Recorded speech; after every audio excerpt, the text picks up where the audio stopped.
जब हम इंग्लिश में कन्वर्स करते हैं, मतलब इंग्लिश में बातचीत करते हैं, तो हमारा कॉन्फिडेंस भी बढ़ता है, हमारी प्रैक्टिस भी हो जाती है, और जब दूसरा रिस्पॉन्ड करता है तो कहीं ना कहीं कुछ ना कुछ हम उससे भी सीखते हैं। ऐसा करने से हमारा पब्लिकली इंग्लिश बोलने का कॉन्फिडेंस बढ़ता जाता है। जैसे बैट पकड़ते ही आप अच्छे बैट्समैन नहीं बन गए, और गिटार पकड़ते ही आप अच्छे गिटारिस्ट नहीं बन गए। हर अच्छे स्पोर्ट्समैन के पीछे, हर अच्छे म्यूजिशियन के पीछे, हर अच्छे सिंगर के पीछे, किसी भी स्किल के पीछे एक ही चीज होती है, वो है प्रैक्टिस।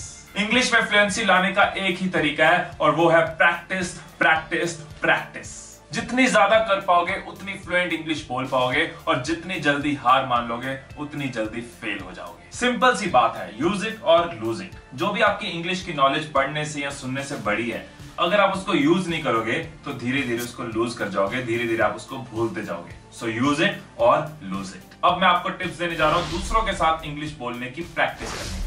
बाकी टिप्स की तरह इन टिप्स को भी अभी आप सुन लीजिए, और वीडियो के एंड में हम डिसाइड करेंगे कि इनको एक्शन प्लान में कैसे लाना है, और कौन कौन सी टिप आपके हिसाब से आपके लिए बेस्ट होगी। पहली टिप है क्रिएट बडी सिस्टम। बहुत बार जब मैं स्कूल्स में, कॉलेजेस में सेमिनार्स करने जाता हूं, तो कई बार स्टूडेंट्स का ये क्वेश्चन होता है कि सर मैं इंग्लिश बोलनी तो चाहता हूँ, इंग्लिश की प्रैक्टिस तो करनी चाहता हूँ, लेकिन करता नहीं हूँ क्योंकि मेरे आसपास के फ्रेंड्स मेरे पे हंसेंगे। और जब आसपास के फ्रेंड्स को पूछा जाए तो उनका भी यही जवाब होता है कि हम इंग्लिश बोलनी तो चाहते हैं, इंग्लिश प्रैक्टिस तो करनी चाहते हैं, लेकिन आसपास के हंसेंगे। मतलब एक ही क्लास में एक दूसरे से सब डर रहे हैं, एक दूसरे की हंसी से डर रहे हैं, और प्रैक्टिस सभी करनी चाहते हैं। अब ऐसे केस में आपको हिम्मत करनी होगी अपने दोस्तों को पूछने की, जो आपकी तरह इंग्लिश सीखना चाहते हैं।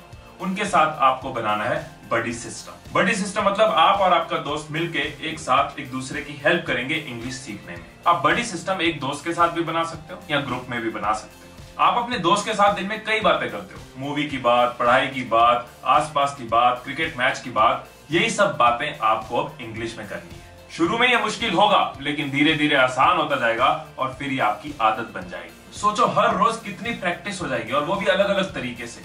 उसकी इंग्लिश नॉलेज से आपको फायदा होगा, आपकी इंग्लिश नॉलेज से उसको फायदा होगा। जहां वो गलत है आप उसको करेक्ट करो, जहां आप गलत हो वहां वो आपको करेक्ट करेगा, और जहां दोनों को कंफ्यूजन है वहां पे चेक करो और दोनों सीखो। आप इस आदत को बनाए रखने के लिए कुछ इंटरेस्टिंग चीजें भी कर सकते हो, जैसे कि हफ्ते में आप एक दिन रख सकते हो कॉफी डे। आज आप दोनों कॉफी पीने चलो और वहां पे सारी डिस्कशन इंग्लिश में करो। किसी दिन को बना लो इंटरव्यू डे। आज आप दोनों एक दूसरे का इंटरव्यू लोगे और एक दूसरे को फीडबैक दोगे। किसी दिन न्यूज़पेपर डिस्कस करो, और किसी दिन डिबेट डे, मतलब दोनों मिलकर एक टॉपिक चूज करो, दोनों उस पर रिसर्च करो, उस पर तैयारी करो, और मिलकर उसको डिस्कस करो, उस पर डिबेट करो। ऐसी बहुत सारी चीजें आप कर सकते हो, सो दैट आपका और आपके दोस्त का इंटरेस्ट भी बना रहे और अलग अलग तरीके से प्रैक्टिस भी होती रहे। सो एक दूसरे की हेल्प करो, एक दूसरे को करेक्ट करो, एक दूसरे को नए वर्ड सिखाओ। सोचो सेम लाइफ, सेम दोस्त, सेम बातें, लेकिन कुछ ही टाइम में आपकी इंग्लिश फ्लुएंसी कहां की कहां पहुंच जाएगी। सेकंड टिप है स्काइप। अब ऐसी सिचुएशन भी हो सकती है कि आपके आसपास ऐसा एक दोस्त भी ना हो जो इंग्लिश स्पीकिंग में आपका बडी बन सके।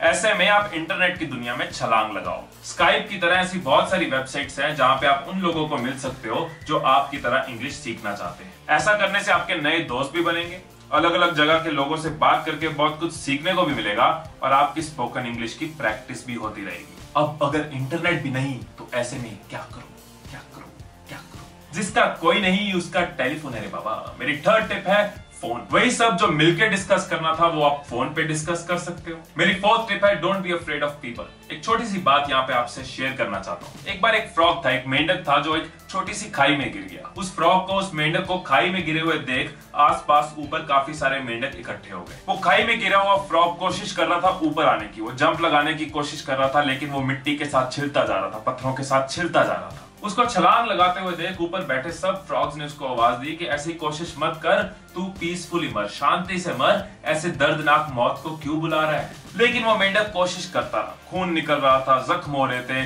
पत्थरों से रगड़ रहा था, मिट्टी से रगड़ रहा था, लेकिन फिर भी कोशिश करता रहा। ऊपर बैठे फ्रॉग्स हैरान परेशान हो गए कि इसको इतना समझाया फिर भी ये कोशिश करते जा रहा है। उसको समझाया कि तू ऊपर तो आ नहीं पाएगा, फालतू में जख्म होके दर्द वाली मौत को बुला रहा है, तू शांति से मर जा। लेकिन वो खाई में गिरा हुआ फ्रॉग कोशिश करता रहा, करते करते करते वो किसी तरीके ऊपर बाहर आ गया। उसको बाहर आए देख बाकी फ्रॉग हैरान परेशान हो गए कि ये बाहर कैसे आ गया, इसको तो हमने इतना समझाया था। अब सब हैरान परेशान थे कि सबने उसको इतना समझाया, फिर भी वो खुद पे विश्वास रख के बाहर कैसे आ गया।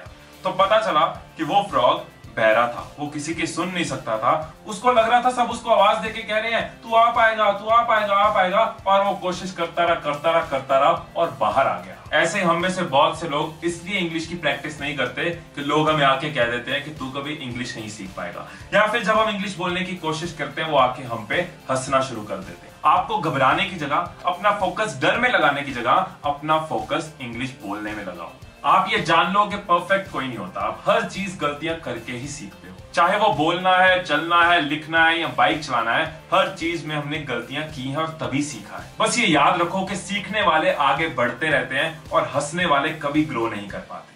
लोगों की हंसी की वजह से, लोगों के डर की वजह से, लोगों की बातों की वजह से अगर आप बैठे रहोगे तो जिंदगी भर बैठे ही रहोगे। मुंह खोलो और बोलना शुरू करो। फिफ्थ टिप है स्टॉप ट्रांसलेटिंग। हम में से बहुत से लोग इंग्लिश सीखने के टाइम पे एक गलती ये करते हैं कि हम अपने माइंड में पहले ट्रांसलेट करने की कोशिश करते हैं। ऐसा करने से एक तो आपके माइंड को आदत पड़ जाएगी हमेशा ट्रांसलेट करके बोलने की, और सेकेंडली जब आप ट्रांसलेट करके बोलते हो तो आपका फ्लो बहुत बार नेचुरल नहीं निकलता, क्योंकि बहुत से वर्ड्स ऐसे होते हैं जिसका फ्लो आपकी लैंग्वेज में अलग होता है और इंग्लिश में अलग। जैसे कि प्रिंसिपल बाहर चक्कर लगा रहा है, अगर इसको मैं वर्ड टू वर्ड ट्रांसलेट करूं तो शायद लोग ये कहेंगे प्रिंसिपल इज रोटेटिंग आउटसाइड, जो कि सही नहीं है। प्रैक्टिस करने के लिए एक और टिप मैं आपको यहाँ देनी चाहूंगा, और वो है सिक्स्थ टिप, बीइंग कस्टमर। मौके आपके आसपास होते हैं, बस आपको मौके पे चौका मारना है। कोई भी इंग्लिश स्पीकिंग की अपॉर्चुनिटी आपको छोड़नी नहीं है। अपॉर्चुनिटीज ढूंढनी शुरू करोगे तो मिल ही जाएंगी। किसी भी अच्छी फूड चेन पे जाओ तो इंग्लिश में बात करो, I want a burger and I want a soft drink, how much is it for. ऐसे कभी कस्टमर केयर पे बात करो तो इंग्लिश में करो। आप उनके कस्टमर हो इसलिए वो आपका मजाक भी नहीं उड़ाएंगे, आपको समझने की कोशिश भी करेंगे और आपकी इंग्लिश की प्रैक्टिस भी हो जाएगी। सेवंथ टिप है सब्स्टिट्यूशन। बहुत बार इंग्लिश में बोलते बोलते हम किसी वर्ड पे अटक जाते हैं, हमें इंग्लिश में वो वर्ड याद नहीं आ रहा होता। ऐसे में हिंदी में कंटिन्यू मत करो, इंग्लिश में ही कोशिश करो दूसरे वर्ड्स में उस वर्ड को ढूंढने की। फॉर एग्जाम्पल, आप एक वर्ड याद करने की कोशिश कर रहे हो, आई एम लुकिंग फॉर, और अब आपको याद नहीं आ रहा तो कोशिश करते हैं थोड़ा क्रिएटिव होके उस वर्ड को ढूंढने की। I am looking for something which is red in color, which is in liquid form and is made of tomatoes. We generally use it with sandwiches and noodles. जब आप ऐसे एक्सप्लेन करते हो तो दूसरा आपको समझने की कोशिश करता है, वो आपको हेल्प करता है उस वर्ड को ढूंढने में, और वो खुद ही कह देगा oh you are looking for tomato ketchup. Eighth tip है speak slow.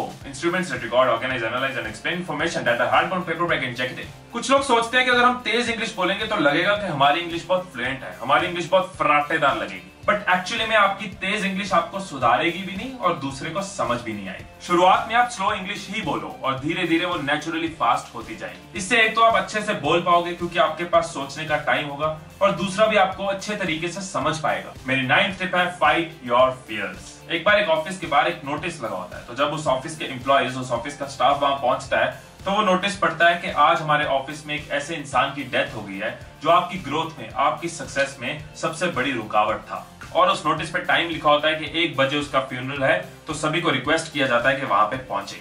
सब लोग उस टाइम के हिसाब से कब्रिस्तान में पहुंचना शुरू कर देते हैं और सब सोच रहे होते हैं कि किसकी डेथ हुई होगी। जब वो कब्रिस्तान में पहुंचते हैं तो देखते हैं कि कब्र खुदी हुई है और कब्र के आसपास लोग खड़े हैं। लोग आगे जाते हैं उसको देखने के लिए और एकदम घबरा के, हैरान होके, परेशान होके पीछे आ जाते हैं। बारी बारी सब लोग उसको देखने जा रहे हैं और एकदम हैरान होके पीछे आ जाते हैं, क्योंकि एक्चुअली में उस कब्र में एक आईना पड़ा होता है। सब लोग आईने में अपना चेहरा देखते हैं और साइड पे लिखा होता है कि आपकी ग्रोथ में, आपकी कामयाबी में अगर कोई सबसे बड़ी रुकावट क्रिएट करता है तो वो आप खुद हो। और ये सच है, जब आप इंग्लिश की प्रैक्टिस भी शुरू करते हो ना तो आपके अंदर से आवाजें आनी शुरू हो जाती। तू इंग्लिश कभी नहीं सीख पाएगा, बात बात पे तू गलती कर रहा है, कब जाके सीखेगा, बहुत ही मुश्किल लैंग्वेज है यार, मेरे बस की नहीं है। ऐसे डरों की वजह से आप धीरे धीरे हिम्मत हार जाते हो, धीरे धीरे डीमोटिवेट हो जाते हो और प्रैक्टिस करनी छोड़ देते हो, और सारी एफर्ट, सारी की हुई मेहनत वेस्ट हो जाती है। जो थोड़े दिन की मेहनत से फ्लो बना होता है वो भी बेकार हो जाता है। प्रॉब्लम आपकी इंग्लिश में नहीं है, प्रॉब्लम आपके माइंड में है।